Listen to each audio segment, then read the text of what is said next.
अस्सलाम वालेकुम स्टूडेंट्स, मैं हूं मोहम्मद वसीम और आज हम पढ़ेंगे phase chapter 14 simple harmonic motion class 12 new syllabus Punjab board physics. अच्छा बेटा, हम डेफिनेशन को देखते हैं।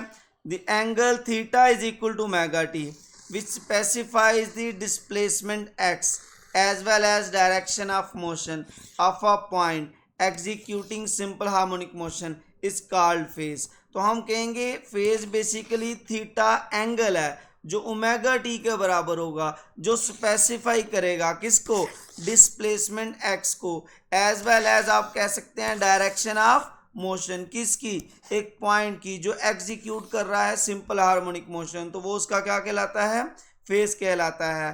फेज को बेटा अगर हम देखें तो ये फंडामेंटली ऐसी क्वांटिटी है जो इंडिकेट करती है current state of motion of an oscillator. Oscillator से मुराद जो वाइब्रेट करता है, तो आप कह लें कि एक ओसिलेटर है उसकी जो करंट स्टेट ऑफ मोशन होगी वो बेसिकली डिस्क्राइब करेगा फेज। नेक्स्ट बेटा हम देखते हैं एग्जांपल में मैथमेटिकल रिप्रेजेंटेशन। आप कह लें कि एक सर्कुलर मोशन में एक बॉडी मूव कर रही है, उसका जो डिस्प्लेसमेंट होगा प्रोजेक्शन का of a body moving in circle, जो आप कह लें कि प्रोजेक्शन एग्जीक्यूट कर रहा है simple harmonic motion along diameter, तो उसके लिए जो डिस्प्लेसमेंट होगा वो किसके बराबर आ जाएगा, x is equal to x not cos of theta.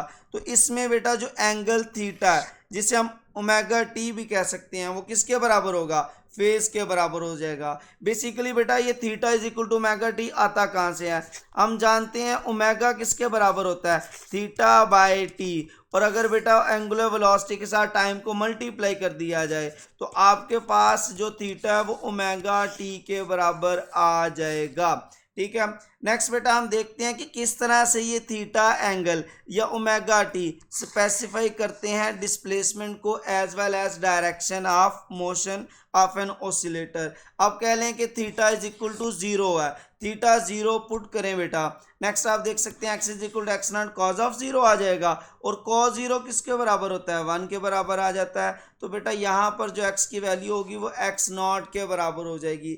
इसका मतलब जब आप स्टार्ट करेंगे जब एंगल ज़ीरो होगा तो बेसिकली जो डिस्प्लेसमेंट होगा वो एक्स नॉट यानी कि एक्सट्रीम पोजीशन पर आएगा। इसलिए बेटा यहाँ पर जो जनरल ग्राफ है उसमें आप यहाँ पर देख सकते हैं जो पॉइंट है वो एक्सट्रीम पोजीशन से स्टार्ट हो रहा है ओसिलेटर की जो मोशन है। नेक्स्ट बेटा हम बात करते हैं कि अगर आप देखें कि थीटा कितना है 90 डिग्री, तो 90 डिग्री पास होने के बाद जो ओसिलेटर है वो कहाँ पर पहुंच चुका होगा, मीन पोजीशन पर। तो डिस्प्लेसमेंट कितना आ जाएगा, वैल्यू पुट करें x is equal to x not cos of 90, और कॉज 90 हम जानते हैं बेटा जीरो के बराबर होता है। वैल्यू पुट करें जीरो एक्स नॉट से मल्टीप्लाई होकर आंसर कितना आ जाएगा, जीरो। तो यहाँ पर आप बेटा देख सकते हैं कि हमारे पास जो डिस्प्लेसमेंट है वो कितना आ गया, ज़ीरो। कहाँ पर, 90 डिग्री के एंगल के ऊपर। तो हम कहेंगे कि बेसिकली जो एक्स है वो हमें कहाँ से पता चलता है, एंगल के ज़रिए पता चलता है। एंगल डिसाइड करता है कि एक्स मैक्सिमम होगा या एक्स ज़ीरो होगा या नेगेटिव मैक्सिमम होगा। ठीक है। नेक्स्ट बेटा हम बात करते हैं कि इस इक्वेशन के अंदर जो x is equal to x not cos of omega t है, इसमें हम एक फाई को इनिशियलाइजेशन को यहाँ पर रखेंगे। इसका मतलब है कि ज़रूरी नहीं कि इक्वेशन हमेशा ही अपवर्ड से स्टार्ट हो सकता है कोई इक्वेशन बेटा स्टार्ट हो सकती है x is equal to zero से, हो सकता है कोई इक्वेशन स्टार्ट हो x is equal to minus x not से, और ये हमें कौन स्पेसिफाई करेगा, ये हमें स्पेसिफाई करेगा फाई। तो हम कह सकते हैं फाई जो है ये हमें बताता है इनिशियल कंडीशन कि इसने इनिशियली स्टार्ट कहाँ से लिया था, इसका इनिशियली डिस्प्लेसमेंट कितना था, इसकी इनिशियल वेलोसिटी कितनी थी, इसकी डायरेक्शन ऑफ मोशन इनिशियली क्या थी। तो बेसिकली बेटा इनिशियल पॉइंट को इंट्रोड्यूस करने के लिए हम इक्वेशन को कह देंगे x is equal to x not cos of omega t plus phi. तो नेक्स्ट बेटा इसमें आप कह सकते हैं एक्स जो है वो instantaneous displacement eight time T, x not जो है वो मैक्सिमम डिस्प्लेसमेंट यानी कि एम्पलीट्यूड आ जाएगा, ओमेगा आप कह लें एंगुलर वेलोसिटी या एंगुलर फ्रीक्वेंसी। नेक्स्ट बेटा जो ओमेगा टी प्लस फाई है ये बेसिकली किसके बराबर है, ये थीटा के बराबर है। आप कह सकते हैं कि ये बेसिकली थीटा के बराबर है जो कि फेज कहलाता है।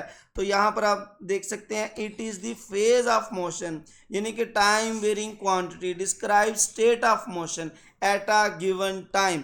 तो नेक्स्ट बेटा हम इसमें बात करेंगे कि फाई क्या है। फाई कहलाता है फेज कांस्टेंट, जो बेटा किसको आप कह सकते हैं स्पेसिफाई करता है, इनिशियल कंडीशन को, इनिशियल कंडीशन को स्पेसिफाई करता है फेज कांस्टेंट फाई।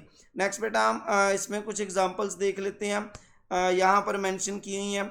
आप कह लें फेज कांस्टेंट फाई जब 0 डिग्री हो, 0 डिग्री होने से मुराद है ये बेटा स्टार्ट करेगा एक्सट्रीम पोजीशन से। कैसे? आप यहाँ पर कह सकते हैं कि जर्नल के साथ हमने कंपैरिजन करना है।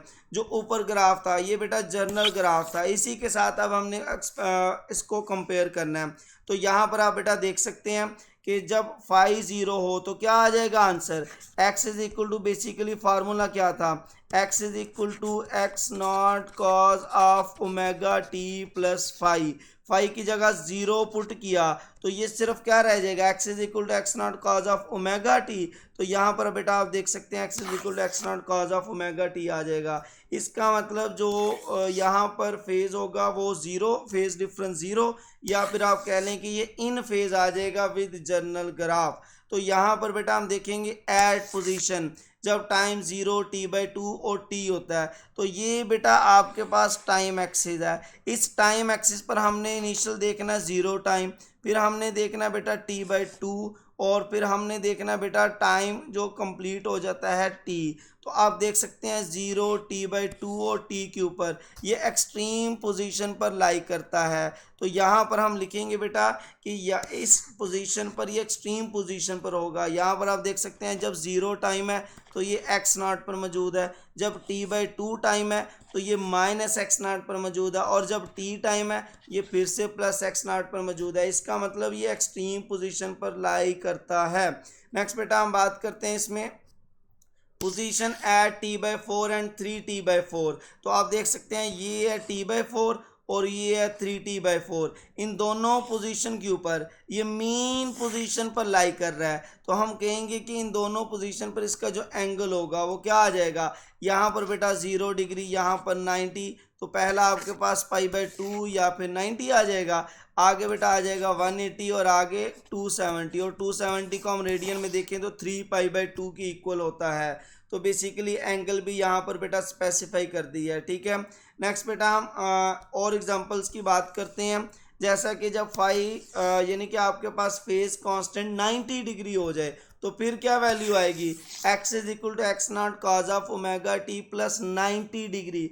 अब बेटा फेज डिफरेंस कितना आ गया है 90 डिग्री, या फिर रेडियन में देखें तो π/2 रेडियन। नेक्स्ट बेटा हम बात करते हैं कि मीन पोजीशन और एक्सट्रीम पोजीशन कहाँ पर होगी। मीन पोजीशन की बात करें तो ये है बेटा मीन पोजीशन। मीन पोजीशन ये लाई कर रहा है बेटा जब 0 डिग्री आ जाए। मीन पोजीशन ये लाई कर रहा है जब बेटा पाई रेडियन हो जाए, या फिर आप कह लें 2 रेडियन, या फिर अगर डिग्री में देखें तो आप कह सकते हैं 0, 180, 360। तो यहाँ पर हम देखेंगे बेटा ये मीन पोजीशन है। एक्सट्रीम पोजीशन कहाँ पर है, जब बेटा एंगल आपके पास π/2 आ जाए यानी कि 90 डिग्री, या फिर 3π/2 यानी कि 270 डिग्री।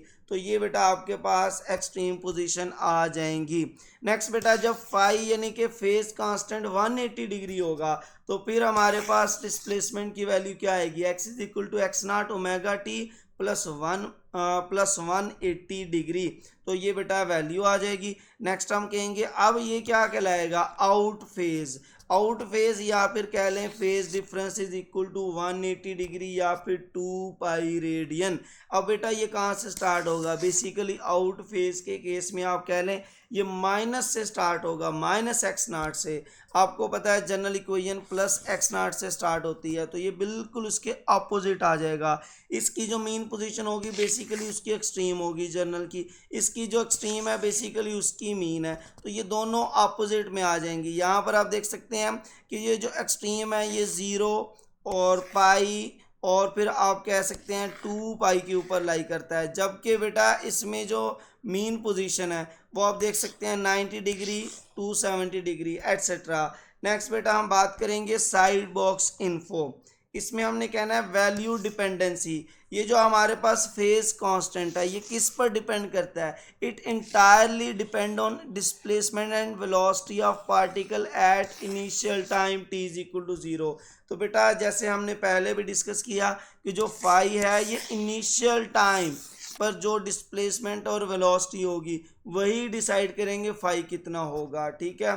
तो ये बेटा नेक्स्ट हम बात करते हैं फेज डिफरेंस। जो फाई है ये हाईलाइट करता है phase difference between the distinct state of motion of two independent oscillator. तो आप कह लें कि ये बेसिकली दो इंडिपेंडेंट ऑसिलेटर के दरमियान फेज डिफरेंस बताता है। नेक्स्ट बेटा हम बात करेंगे इन फेज होने से क्या मुराद है और आउट ऑफ फेज होने से क्या मुराद है। इन फेज से मुराद के फेज डिफरेंस जो होगा वो 0 डिग्री या फिर आप कह लें 360 डिग्री या 2 पाई रेडियन भी कह सकते हैं।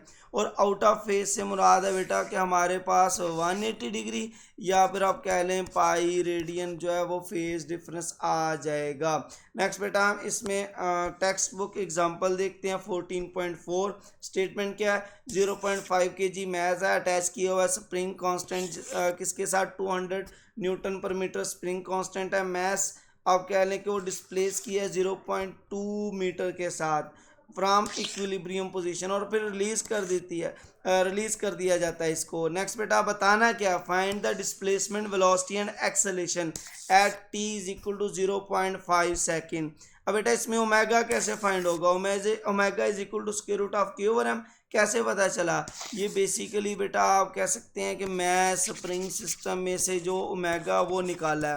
नेक्स्ट बेटा हम बात करते हैं कि ओमेगा की वैल्यू क्या आएगी। के की वैल्यू पुट करें और साथ में के की वैल्यू कितनी है गिवन 200, मैस कितना है 0.5 kg, तो वैल्यू कितनी आ जाएगी 20 रेडियन पर सेकंड। अब बेटा displacement at t is equal to 0.5 second कितना आएगा? x is equal to x not cos of omega t. तो यहाँ पर बेटा आपने वैल्यू पुट करनी है ओमेगा की 20 और टाइम की 0.5, जबकि जो डिस्प्लेसमेंट है वो बेसिकली जो एम्पलीट्यूड है वो 0.2 मीटर गिवन है। तो बेटा क्या वैल्यू आ जाएगी 0.168 metre. Next velocity at 0.5 second. Velocity का formula v is equal to v x not omega sine omega t. तो इसमें बेटा हमने करना क्या? वैल्यूज पुट करनी एक्स नॉट की, ओमेगा की और टाइम की। तो क्या वैल्यू आ जाएगी 2.176 मीटर पर सेकेंड। नेक्स्ट बेटा हम बात करेंगे acceleration. Acceleration is equal to minus x not omega square cos of omega t. X not की वैल्यू 0.2 ओमेगा पुट कर दिया। नेक्स्ट फिर से ओमेगा और टी पुट किया तो यहाँ पर बेटा एक्सेलेरेशन आ जाएगा हमारे पास -67.12 मीटर पर स्क्वायर सेकंड आ जाएगा। नेक्स्ट बेटा इसमें कुछ इंपॉर्टेंट एमसीक्यूज है उनको देख लेते हैं। The quantity which completely specify both direction and displacement of motion of a particle executing simple harmonic motion is called phase। तो फेज क्या है बेटा? बेसिकली वो एंगल होता है theta is equal to omega t plus phi, तो जो phase कहलाता है। नेक्स्ट बेटा हम बात करते हैं value of phase constant phi is determined by initial parameter of the oscillator at t is equal to 0। Initial parameter कौन कौन से? वो आप बेटा कह सकते हैं डिस्प्लेसमेंट और वेलोसिटी। तो यहाँ पर बेटा मुख्तलिफ एग्जांपल्स गिवन है, आप देख सकते हैं इसमें कि at x is equal to x not क्या होगा? आप कह लें अगर स्टार्ट x नॉट से ले रहा है तो फेज डिफरेंस 5 डिग्री, अगर स्टार्ट x 0 से ले रहा है तो फेज डिफरेंस 90 डिग्री, अगर स्टार्ट माइनस एक्स नॉट से ले रहा है तो फेज डिफरेंस 180 डिग्री। बेसिकली हमने कंपैरिजन किया है जनरल डायग्राम के साथ। नेक्स्ट बेटा हम बात करते हैं if two executing simple harmonic motion system have a phase difference of 180 degree they are consider to be out of phase. जब बेटा फाई 180 हो तो out of phase. Next for an initial phase angle phi is equal to 0 degree the oscillating point message through its mean position at times. तो आप बताएं बेटा mean position पर वो कब पहुंचेंगे? हम कहेंगे जब वो स्टार्ट लेता है x is equal to x not से, तो फिर उसके पास उसका जो फेज कांस्टेंट है वो 0 डिग्री के बराबर होता है। इसका मतलब ये स्टार्ट लेगा कहाँ से? एक्सट्रीम पोजीशन से। तो यहाँ पर बेटा मीन पोजीशन है वो दरमियान वाली है उस पर कब कब गुजरेगा, तो हम कह देंगे कि जब टाइम t/4 होगा और जब टाइम 3t/4 होगा। तो ये ऑप्शन आ जाएगा सी, इन दो टाइम्स के ऊपर ये बेटा मीन पोजीशन से गुजरेगा। नेक्स्ट बेटा हम बात करते हैं when the phase constant phi is equal to 90 degree the displacement equation of the oscillator converts to function of। अब बेटा ये इंपॉर्टेंट है, आप देख लें कि जब फेज डिफरेंस 90 डिग्री होता है तो फिर क्या होता है, x is equal to x not cos of omega t plus 90। और हम जानते हैं कि जब बेटा कॉस में 90 डिग्री ऐड किया जाता है किसी भी एंगल में तो बेसिकली वो साइन में कन्वर्ट हो जाता है माइनस के साथ। तो ये cos of omega t plus 90 is equal to minus sine of omega t. ये आप मैथ्स में ट्रिग्नोमेट्री में पढ़ चुके हैं। तो यहाँ पर ये फंक्शन आ जाएगा minus x not sine of omega t. तो ऑप्शन कौन सा आ जाएगा, B, sine wave passing through the mean position at time t is equal to 0। Next बेटा हम बात करते हैं, यहाँ पर भी मेंशन किया हुआ है। नेक्स्ट बेटा हम बात करते हैं टू इंटरेक्टिंग वेव्स और oscillators are declared in phase. In phase कब होंगे, जब बेटा फाई आपके पास 0 हो 360 डिग्री हो तो फिर वो इन फेज कहलाते हैं। नेक्स्ट बेटा बेस्ड ऑन एग्जांपल 14.4 जो बेटा टेक्स्ट बुक एग्जांपल है, मैथ अगर 0.5 kg हो, के जो है वो 200 न्यूटन पर मीटर हो तो एंगुलर वेलोसिटी एंगुलर फ्रीक्वेंसी कितनी आ जाएगी, omega is equal to square root of k over m. K भी पुट किया एम भी पुट किया तो वैल्यू आ जाएगी 20 रेडियन पर सेकेंड। नेक्स्ट बेटा हम बात करते हैं क्वेश्चन नंबर 8 और ये लास्ट क्वेश्चन है, what is the total time varying quantity omega t plus 5 formally called. बेटा ओमेगा टी प्लस 5 को आप थीटा जो कि आप कह लें कि फेज कहलाता है तो हम इसे फेज ऑफ द मोशन कहते हैं। बेटा इसको लाइक शेयर और सब्सक्राइब कीजिएगा। अल्लाह हाफिज़।